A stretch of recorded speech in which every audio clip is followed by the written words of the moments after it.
Are you a businesswoman who's finding it challenging to get your ideas across and make a point?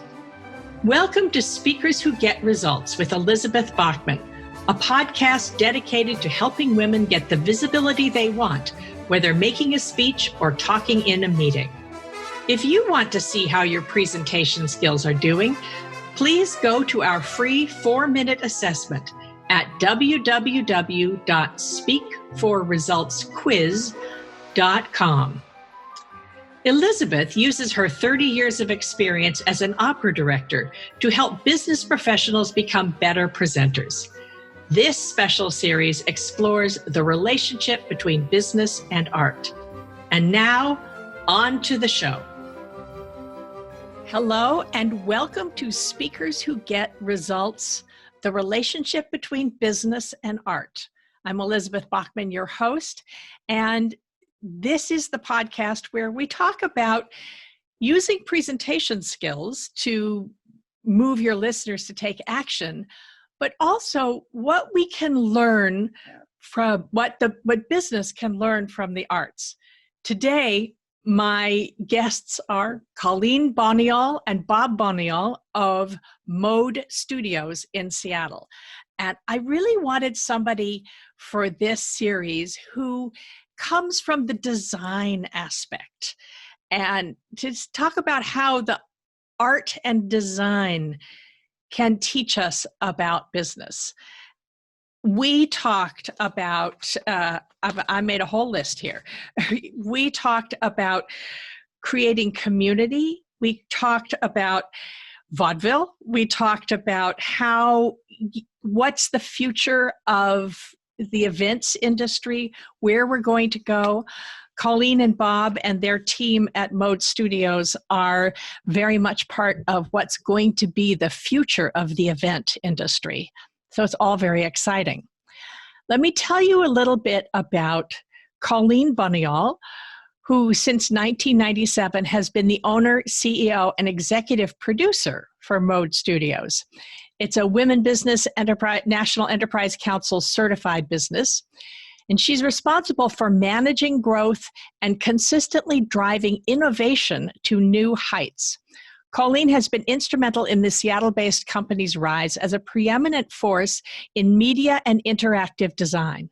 Mode has rendered top-tier applications that spun the global architectural, entertainment, and marketing industries. Today, the company's client list includes many of the world's leading corporations, architecture firms, and entertainment networks, and recording artists too numerous to count.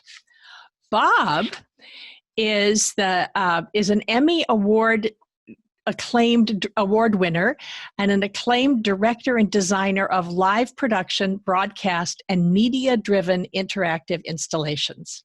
He's widely known for his ability to transform live experiences into must-see spectacles. His imaginative implementation of media and interactivity has rendered top-tier applications spanning the global architectural, entertainment, and marketing industries. His recent projects include the award-winning role as co-creative director and producer for the massive renovation of General Motors World at the General Motors Global Headquarters in Detroit. He's also a co-production designer for Princess Cruises' spectacle Fantastic Journey and designer of the interactive lobby installation of Salesforce's Bellevue, Washington headquarters. And on a personal note, Colleen wrote me this. She said, aside from the official interview, I'm a listener, learner, leader, beach camper, and founder CEO of Mode Studios. My business motto, my creed, has been to work my way through the entertainment industry, be it theater, rock and roll, or film. Mode is an amalgam, a mixture of all these experiences over many years rolled into one fantastic experience. The last 22 years have been epic. You'll find all that on our website, modestudios.agency. But my favorite part of being on Team Mode, the people we work with and the moments we get to create and share, There's nothing better than watching an audience react to the magic of the whole experience. So now, on to my interview with Bob and Colleen Bonniol. Colleen and Bob, thank you so much for coming to Speakers Who Get Results. Welcome. So glad to be here. Thank you. Thank you. This is part of our special series, The Relationship Between Business and Art. And I was looking for somebody who comes from the graphic arts background, and you're both out of theater like me, so I'm happy to have that. But how we can put together storytelling, the storytelling that we learned from theater, how can that apply to business? And I know that you have a company that does, you do theater, but you also do architectural installations, you do trade shows. Could you talk a little bit about how we bring storytelling into business? Bob, do you want to take that? I can absolutely take it. Yeah. Well, I mean, any of those things I think that you just referred to, Elizabeth, are containers for story. You know, theater is overtly so. Brand activations, you might on the surface say that that's about a product or a service, but really when it's most effectively done, it is about the story of the outcome that product or service offers to a consumer. So for instance, when we work with our corporate customers and clients, our brand clients, we focus a lot on the story behind the product or service, the story behind the brand. Because it's stories that inspire people, that bind people, that bring people together, that motivate or compel people. So it's, in our view, the fundamental basis for commerce, too. Spaces have stories. They have context. If nothing else, there's the collective story of the people transiting a space, an architectural space.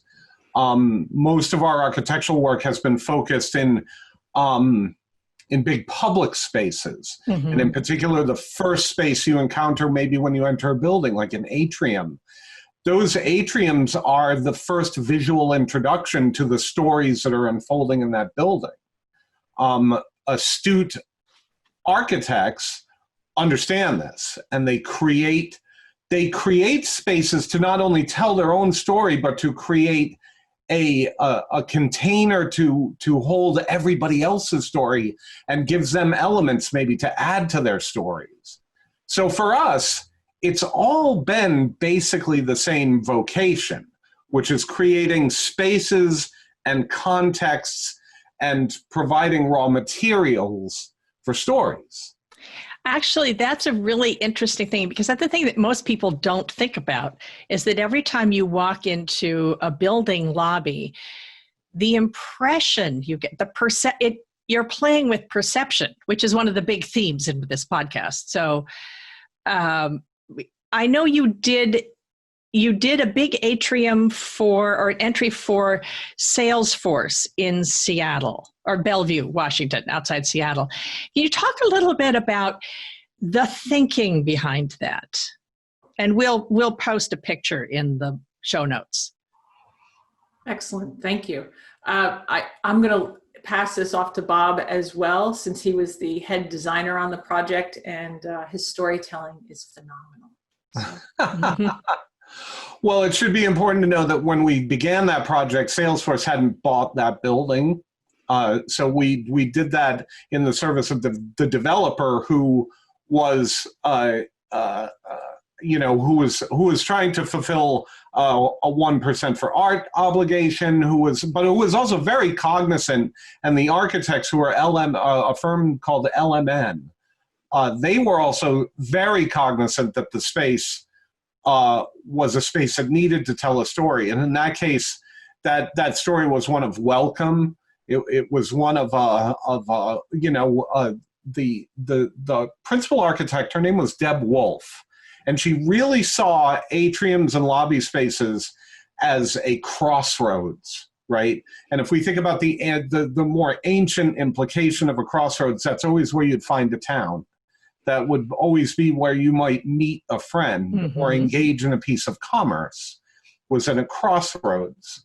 And initially when they approached us, they showed us an idea. The idea kind of came from the developer, but they had put a whole bunch of screens to make a long, narrow strip of screens down this lobby, which was an idea that had merit, I think. But after I had spent time with Deb, and we had spent time with Deb, and we were looking at that, we became fascinated by this idea of ley lines, which, if you're familiar with aeronautic navigation or navigation by sea, they rely on ley lines. That's L-E-Y, ley lines. L-E-Y, right, as demarcations, corridors for travel, or demarcations of distance. So wait, just to pause you for a minute. Just you say a ley line, is that like the line that an airline follows, the route from New York to Paris, for instance? That's one piece of terminology for it, yes. Okay. There's also, there's a lot of enthusiastic people that believe that there are lines of sort of, if you will, psycho-emotional power that wrap the globe, which are kind of ley lines as well. And so we came up with this idea of how could we reflect these ley lines, these lines of travel that then come together in certain places like this lobby. So the metaphor we used with the developer was like, we took your televisions and we ran them through a shredder. And then we put them back up on the wall. So now they look like pickup sticks. Imagine if we'd taken big giant televisions and shredded them, and now we had strips of pixels. So and now we threw them at the wall and created all of this sculpture, which was just all of these intersections of lines coming together. So we called the piece ley lines. And we've always had a part of our practice that has been focused on making things reactive to the environment or to people in the environment. We've always focused on making things, in particular artistic installations, that do what they do because people are near them or going by them or interacting with them. So this piece used the same sensing systems that you find on autonomous vehicles to map people moving through the space, and then phenomena would happen on the sculpture. You were walking by it. There's a great piece of footage where Colleen is walking by the sculpture at one point, and the energy follows her and trails and echoes away and bounces back from where she is. And then we also took that sculpture and we tied it to the local traffic in Bellevue and the weather, so that from a color standpoint, if it were a hot day, the sculpture would trend cool. If it were a busy day for traffic, the sculpture, the tempo of its phenomena would slow down. Because, it's contrapuntal was how we programmed it. So if it's hot, we want you to be cool. If it's a little frantic, we'd like you to slow down. And then the piece also demonstrates a cognizance that you're near it and that you're moving by it. So it feels like a very personal expression. That's actually such a very cool thing. I'm thinking that Van Gogh or Michelangelo would have loved to have had this sort of technology available that could respond. Just a question on the business side of this. How do you... So I imagine this is something that costs a little more than 50 cents to create. How do you sell this sort of thing to a client? It's going to cost a few dollars to do this. Usually, yes. And we often ask our clients to take a journey that they've never taken before, because we are inventing things or we're using technology in a way that has not been used before. So we spend a lot of time educating our clients, taking them through the process and communicating with them in terms of pen and paper drawings that then go into model drawings that then go into small pieces, small workups of the of the installation that then grow into the experience. And we have that opportunity each time we connect with them to educate them and also to bring them along the journey, right? So they have that opportunity to tell us whether we're heading in the right direction or not heading in the right direction, what they would like changed about it, or if it didn't sit right with them or their brand. And then by the end, they have as much ownership in it as we do, right? Mm-hmm. So that it is truly a partnership. We work so well in a partnership situation with our clients. It is, it's difficult for us to be in a bidding war with someone else, because what we offer and the value that we bring to the table is really not necessarily monetizable. And the value at the end is always greater than the cost that we've sold it for. This makes me think that next time I walk past a piece of public art, I'm going to wonder if that was something that the artist made in their studio, or if that was something that the artist made in conjunction with the client to express something. Yeah, I think that we try to work with our clients and work with their message and their branding so that there's an underlying structure to what we're doing. So there is an artistic expression of the brand, and you may not necessarily, unless you've talked to us or been in the process, understand what those connections are, but you can feel it when you walk in the room. There is a gravity to it that you don't necessarily get by somebody building a piece of art in a separate space and then inserting it in a lobby. I'm curious, could you give us some guidance next time we walk through a public space? Mm-hmm. What should one think about? I wish I could just borrow your eyes and brain, both of you, next time I walk around downtown and see the public spaces. But what could a normal, ordinary listener to this podcast or viewer of this podcast, how could we learn to notice these things? If I can jump in, Bob, I'll let you talk in just a minute, if that's okay. I can give you an example of something that has always tickled me. There is a Highway 99, that goes down through Seattle. And if you head south on 99, there is a relatively new baseball stadium that's been built. And first, the football stadium was built. Then the football stadium was built, the baseball stadium was built, and then there's Mount Rainier in the background. And when you drive around this one particular bend of 99, which I believe does not exist anymore, which is kind of a crime, but when you did drive around this one bend, both arches of both stadiums mimicked and came into contact with the angle of the mountain just as you were coming around. And it was very clearly done on purpose. That the architects who designed those stadiums were very clearly taking the space and mimicking and shadowing the mountain in the background. And I think that it's sort of, it brings joy and delight to anybody, if you're in a public space, to just kind of open your eyes and think about how things are falling. How's the light coming through the windows? What shadows are being presented by that light, and how that might change throughout the day, you know, or what angles are being used, and why does that exist? So I think you would think, I was going to say, the designers of Stonehenge would have taken that into account, right? Yes, absolutely. So this is not a new concept, but it's a very cool thing.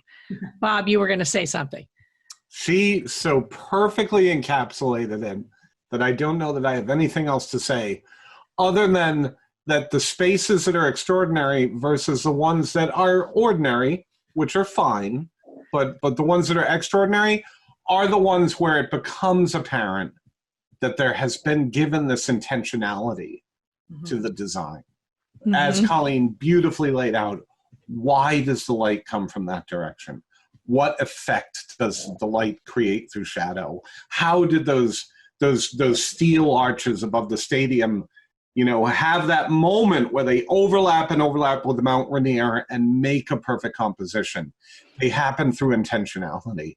They had, and that's because those architects understand that spaces serve a logistical function. They serve a use case function, but they also serve a narrative function and a psychological function. And maybe that these are just as important as the base commerce or the base logistics, because it's when we can add that layer of context, the context of the mind's eye, the context of the story we're arriving with, and the story that we receive when we arrive, and how that all meets together with the commerce, with the logistics. That's how you create an expanded effect.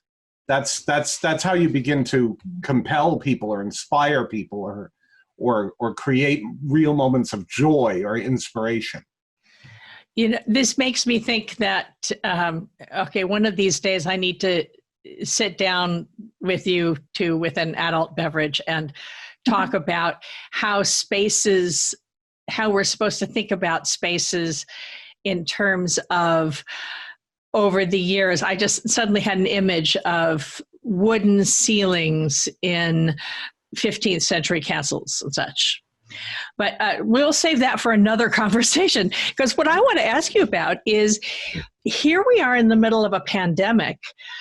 Many, many companies used events and conferences and trade shows to promote their products, to promote their brands. A lot of the speakers I work with are speaking on behalf of a company, and now that has all moved online.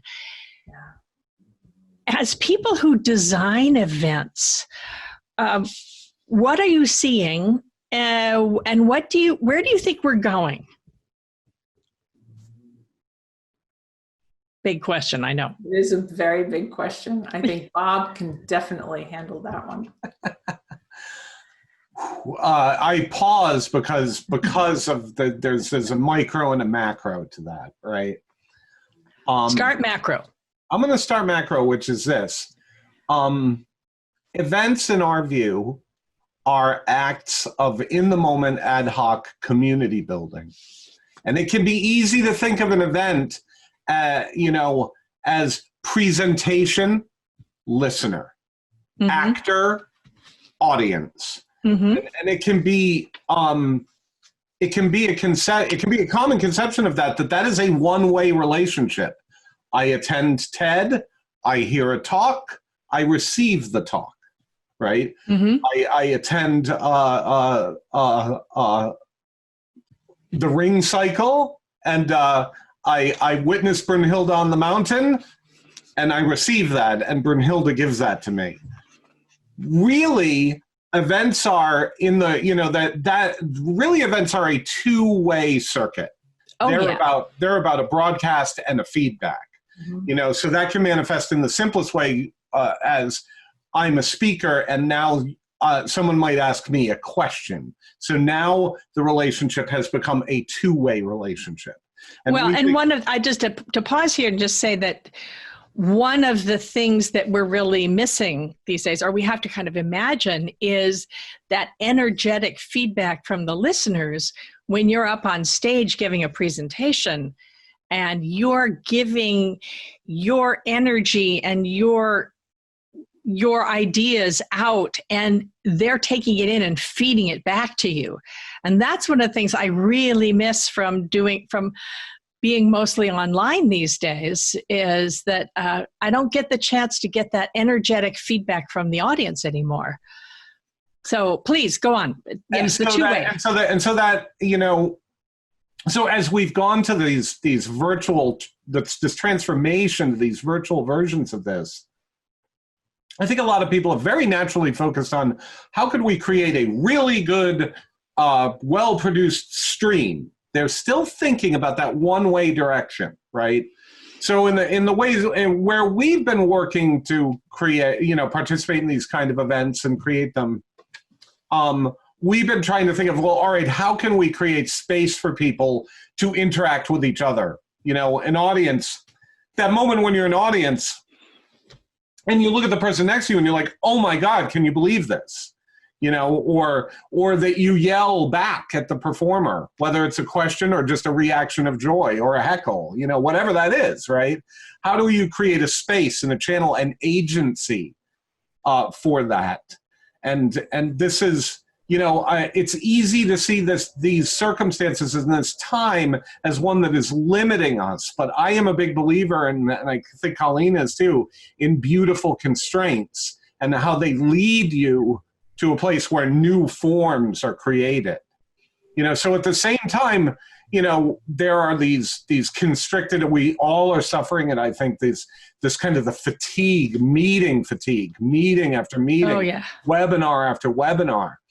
Yet at the same time, we can look out in very unexpected places, like Animal Crossing, the game, right? Mm-hmm. Which you may or may not be familiar with. It's a little game where you're able to set up an island and kind of curate your own. It's very childish, right? And simple and fun and compelling, right? You build a little world, you collect animals, you do things. Well, some brands had the nifty idea that they could stage, without the permission of the game developers, by the way, which made it all the better, stage like a trade show gathering on their Animal Crossing island, right? So the context is completely weird. It's like, okay, we're going to have a business meeting in Minecraft. Yet now people had agency and they had an ability to express themselves, the way they made their avatars, the way they created themselves, and it was wildly successful. If you look at the world of music performance, there's a very talented hip-hop EDM star named Travis Scott. He did a concert in a game called Fortnite, which is very popular. If you have a 13 to 16-year-old, you already know what Fortnite is. And it's a game where basically 100 people are dropped on an island, and a phenomena happens that will kill you if you go outside this shrinking circle. So it drives everybody towards the center of the island, and the point is to stay alive, right? Mm-hmm. It's kind of like a survival, right, the fittest thing. Well, Travis Scott, with in collaboration with the people who developed that game, he staged a concert on the island in Fortnite, and 12 million people showed up. Oh my God. To that concert and enjoyed it at the same time. And they had extraordinary agency. They could style their avatars. They had dance moves they could do. They were given props to play with. There was massive production value. Like it was, they had put a lot of work into manifesting this. That is a new form that you are witnessing taking shape right in front of us. And that is kind of the human drive to gather and share stories and experience. And if we can't do it around the fire on the savannah, or we can't do it in the opera house downtown, by gosh, we're going to do it online in any way that we can do it. So those are two examples of that. This weekend, one of the world's biggest music festivals, which is called Tomorrowland, which happens at this time of the year in Belgium. Typically 250,000 people show up for it. It's happening virtually. And again, like the Travis Scott example, it's happening in a gaming engine, but in this game, they've built this wondrous venue where they're going to have multiple concert halls. They're going to have artistic installations, interactive things. And in this case, about 20 million people have bought tickets to this event this weekend. Wow. So we are seeing the beginnings of a whole new way to gather in a virtual way, and in a way that gives us agency, and in a way that gives that abolishes that one-way connection and makes it a multi-way connection. And that's the secret. Wow. That's actually a very cool way to think of it. Colleen, do you have a comment? Any comment on this? It looked like you were about to say something. I am very happy that he brought up Tomorrowland. It is because it's happening soon, and this is all very exciting. We're working on a project as well that's in a gaming environment. And how do you take something that was originally conceived for a stage and put it inside a gaming environment? And how does that allow you to take all of the restraints off, right? So there is a beautiful constraint, and that's, to me, I've always found that to be very helpful in the creative process, because when you can do anything, then you grab at too much. It always gets very muddy, right? But if you have a focus and you have a constraint to work with, then it's somehow you have the ability to build your solutions and work your way out of it, right? That becomes your language in the piece. But the idea that we're taking this production from a live production and putting it into this game environment has sort of expanded all of the possibilities for us. So that's actually, now we have to figure out other constraints, right, to keep us contained. Otherwise, we'll have the artist going in one direction, we're going in another direction, and we'll all fall apart. So it'll be interesting to see how it comes about. Well, let's go back to conferences then. So we're recording this at the end of July 2020. Hopefully people will be listening for years to come. But so we're in the middle of a sort of, kind of, some of us are shut down, some of us are not, but certainly large events are pretty much not happening. At some point, there will be a vaccine for the COVID virus, or the COVID virus will mutate, and that'll be the end of that, and it'll go do something else. So maybe a year from now, live events will be back. I do believe, though, that the virtual, a good 6 to 9 months of virtual life means that there's always going to have to be a virtual part of it. How, and you guys are the kind of people who design that. So where do you see the conference business going? Where do you, I'm not going to hold you to it. I won't, but just, what are you thinking now about what happens when live events start again? I think that live events will become way more intimate. I think that the larger conferences that we see, where people come and collect in massive quantities, will break up into smaller groups. And that we may have an East Coast version of that conference and a West Coast version of that conference, or a European version of that conference. But I don't think that we're going to have global conferences that happen where there's 5,000, 6,000 people that attend, which I think lends itself to a much more intimate setting for speakers to share their experiences or share their knowledge. And that those experiences will also be recorded, and they'll also go online, so that the viewership of those experiences will probably increase. Keep going. Nope, that's okay, I'm done. Okay. One of the things I've been thinking is that certainly small events will come back before large events, and that maybe those who pay a premium can get the in-person experience, and everybody else gets the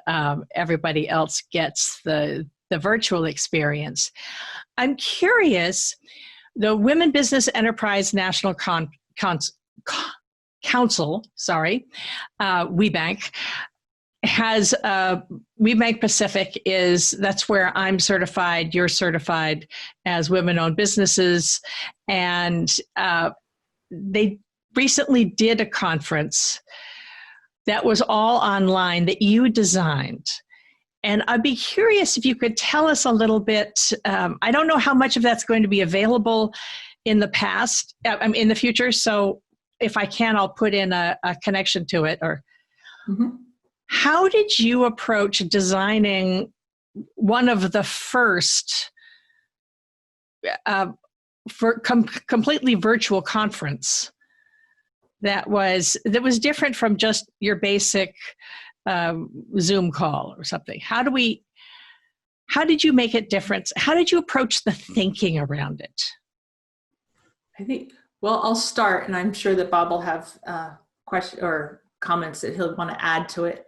But we started with the idea of a two-way connection. We started with finding those in-between moments and how could we make that work, and how could we engage the people that are in front of their cameras, that are in their rooms, that have their children there, or their mother, their father there, and how can we engage them in such a way that they have what is the word I'm looking for? Investment in it. That there is a level of that they're getting something out of it, but they want to put more back into the situation. And we did that by hosting the event, which I think was very, very important.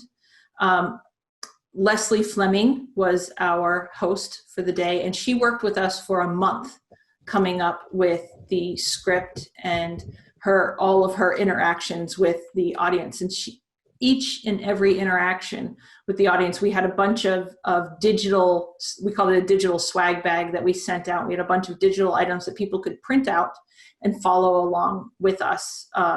There were fortune tellers. Everybody knows the things that do this. If you can fold them up and yeah. Yes. We had fortune tellers, we had bingo games, we had logo games, we had all these different levels of interactions in between the speakers and in between the sessions. It gave everybody a lift, a time to stand up, a time to move around, a time to take care of the personal things that they needed to take care of during the course of the day. It was a very long event. It was an 8-hour conference. I think one of the things that we learned in that is that 8 hours is probably too long to have everybody stay with us for that entire length of time. But we had people that left for periods of time and then came back at the end. They were, other people were business owners. It was for the CEOs and women-owned businesses. So they definitely had other things that they needed to do during the day, but they were able to participate in certain aspects of it. Bob, do you have anything you want to add to that? I'm sure I left out a whole bunch. No, I think that you really nailed some of the most important parts. We're thinking programmatically about it. If I'm putting together a show, I have scenes that are feature narrative scenes, and then I have what we call in the theater the oleo scenes, right? Which is you bring in that curtain at the front of the stage and you have a little scene in front of that curtain, and that scene exists so that behind the curtain we can shift everything around and get you ready for the next big narrative scene. There are these oleo scenes, and that comes from the name of the curtain, which is because it used to be an ad for oleo margarine. That's why. Correct. Oleo margarine, which was an oil-based margarine, and they created these heavy curtains for vaudeville that would come down, and you could have an act that was going on right in front of it, while meanwhile they were shifting the scenery behind it. Yeah. So we thought a lot about the virtual oleos, right? I love that. We have these featured moments of communication, which are very important, but between, we need to cleanse the palate. We need to give you a moment to rest. We need to take your mind out of a serious point, and it's very common for those oleo scenes in vaudeville to be slapstick, frothy, comedic,